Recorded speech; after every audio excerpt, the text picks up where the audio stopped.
எங்கள் அளவுக்கு அதிகமாக நேசிங்கள் பரமத்தகப்பனே, உங்களுடைய பாத பள்ளங்களை தாழ்த்தி ஒப்பு கொடுத்து நாங்கள் செவிக்கிறோமே ஆண்டவர் சோதரம் ஆண்டவரே. இந்த ஓய்வு நாளை எங்களுக்காக ஏற்படுத்தி கொடுத்த கிருபைக்கா நன்றி ஆண்டவர் சோதரம் ஆண்டவரே.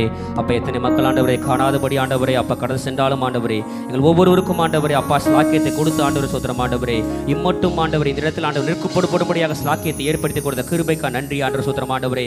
இப்போ நாங்கள் பாடின வார்த்தையின் படியாக ஆண்டவரே அப்பா நிகழ்காலம் எல்லாம் இருந்தாலும் ஆண்டவரே, எல்லா காலத்திலும் ஆண்டவரே எங்களை பாதுகாக்கிற நேசர் ஆண்டவரே, எங்களோடு இருந்து ஆண்டவரை இம்மட்டும் ஆண்டவரை துதிக்கப்படும்படியாக ஆண்டவரே, பாடி மகிழப்படும்படியாக ஆண்டவரே, உங்களுக்கும் ஆண்டவரே எங்களை ஸ்லாக்கியத்தை ஏற்படுத்தி கொடுத்த கிருபைக்கா நன்றி ஆண்டவர் சுத்தம் ஆண்டவரே. இந்த ஆராதனை முழுவதும் பாதம் நாங்கள் ஒப்பு கொடுத்து நாங்கள் செபிக்கிறோம் ஆண்டவரே. வருகிற ஒவ்வொரு பாடல் ஆராதனையும் ஆண்டு சுத்தம் ஆண்டவரே, அப்ப துதி ஆராதனையும் ஆண்டவரே, விண்ணப்பங்களாக இருந்தாலும் சுத்தம் ஆண்டவரே, சாட்சியாக இருந்தாலும் ஆண்டு சுத்தம் ஆண்டவரே, வேத வாக்கியங்களை சுமந்து மகன் மனத்தினை வெளிப்பட போகிற கிருபைக்கா நன்றி ஆண்டு சுத்தம் ஆண்டவரே.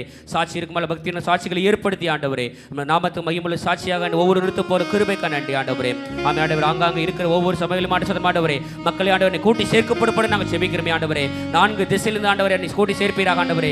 எல்லா இயற்கை சீட்டத்தையும் ஆண்டவரே அப்ப எங்களுக்கு சாதகமாக ஏற்படுத்தி ஆண்டவரே, நாங்கள் ஒருமித்து துதிக்கத்தக்கதாக ஆண்டவரே, அவனுடைய நாமத்தை மைப்படுத்தத்தக்கதாக கிருபை தரப்படும் நாங்கள் செபிக்கிறோம் ஆண்டவரே. அவர்கள் கூடி ஜெபித்த பொழுது ஆண்டவரே எரிய கோட்டை விழுந்தது ஆண்டு சுத்தம் ஆண்டவரே. அதுபோல நாங்களும் ஆண்டவரை கூடி ஜெபிக்கிற பொழுது ஆண்டவரே, எங்களுடைய வாழ்க்கையில் காணப்பட்ட எல்லா எரிய கோட்டை உரைய போகிற கிருபைக்கா நன்றி ஆண்டவரே.